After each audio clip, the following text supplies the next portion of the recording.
ফের উত্তপ্ত সন্দেশখালীতে ফেরির আলাঘরে আগুন। এই মুহূর্তে সবচেয়ে বড় আপডেট, ফের উত্তপ্ত সন্দেশখালীর বেরমজুর 1 ও 2 নম্বর গ্রাম পঞ্চায়েত। শেখ শাহজাহান, তার ভাই সিরাজ উদ্দিন, অজিত মাইতি সহ এলাকার কয়েকজন তৃণমূল এবং মাতব্বরে কিন্তু জমির দখল সিন্ডিকেটের বিরুদ্ধে লাঠি ছাটা হাতে শুক্রবার পথে নামলেন প্রতিবাদী মহিলারা।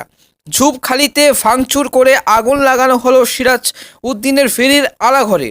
কাছারিপাড়ায় ভাঙচুর হয়েছে তৃণমূল অঞ্চল সভাপতি অজিত মাইতির বাড়ি। মহিলারা এবং ঝাঁটাপেটা করেছেন তাকে, হেনস্থা হতে হয়েছে তার স্ত্রীকে। গাছের গুড়ি ফেলে কোথাও কিন্তু টায়ার, আবার কোথাও কিন্তু শুকনো ডালপালা কিন্তু জ্বালিয়ে রাস্তা অবরোধ করা হয়। ভাঙচুর ও অগ্নিসংযোগের ঘটনার জড়িত থাকার অভিযোগে গ্রেপ্তার পর্বে উচ্চ মাধ্যমিক পরীক্ষার্থী এক নিরীহ কিশোরকে আটক করা হয়েছে বলেও কিন্তু অভিযোগ উঠেছে। পথ আটকে রাস্তায় শুয়ে এবং ঘিরে ধরে বিক্ষোভ দেখানোর সময় এক মহিলাকে গাড়ি দিয়ে ধাক্কা মারা হয়েছে বলে পুলিশের বিরুদ্ধে অভিযোগ তোলা হয়েছে, যদিও পুলিশ এই অভিযোগ অস্বীকার করেছে। এই দিনের হাঙ্গামা ও গোলমালের কিন্তু ঘটনার যুক্ত থাকার অভিযোগ। সন্ধ্যা পর্যন্ত কাঠপোল সহ বিভিন্ন অংশ থেকে মোট 5 জনকে গ্রেপ্তার করা হয়েছে। বেরমজুর 1 ও 2টি পঞ্চায়েতের এলাকাতেই কিন্তু এই 144 ধারা জারি করা হয়েছে। সন্দেশখালীতে ছিলেন রাজ্য পুলিশের এডিজি এবং সাউথ বেঙ্গল সুপ্রতিম সরকার। নতুন করে কিন্তু গোলমালের যে খবর পেয়ে পৌঁছে যান কিন্তু ডিজি রাজীব কুমারও। এলাকায় ঘুরে কিন্তু সাধারণত মানুষকে আশ্বস্ত করেন তিনি। অভিযোগ থাকলে পুলিশকে কিন্তু জানানোর পাশাপাশি আইন নিজের হাতে তুলে না নিয়ে সবাইকে সতর্ক করেন তিনি।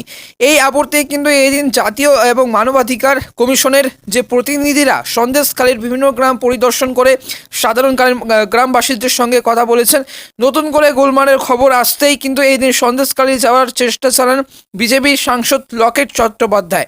যাত্রাপথে বাসন্তী এবং হাইওয়েতে কিন্তু এবার ভোজেরহাটে লকেটের পথ আটকায় পুলিশ।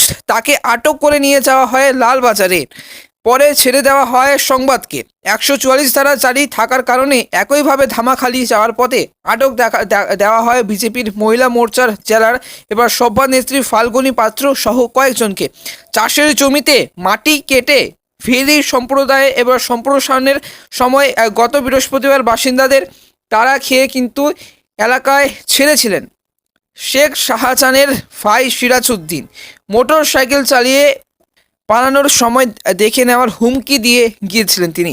গোটা ঘটনার ফুস ছিল এলাকা। তার গ্রেপ্তারের দাবিতে এদিন মিছিল করেন মহিলারা। এই পর্বের আগুন লাগানো হয় চাষের জমির দখল করে সিরাজ উদ্দিনের তৈরি ফেরির আলাঘরে। জনতা এরপর কিন্তু চড়াও হয় শাহজাহান সিরাজ উদ্দিন ঘনিষ্ঠ অজিত মাইতির বাড়িতে। ইট বৃষ্টির সঙ্গে চলে তুমুল ভাঙচুর। কাছারিপাড়ায় শাহজাহানের যে আগে আরেক এবং লাকড়ির কিন্তু তোয়েব আলীর ফেরির আলাঘরে ভাঙচুর চলে।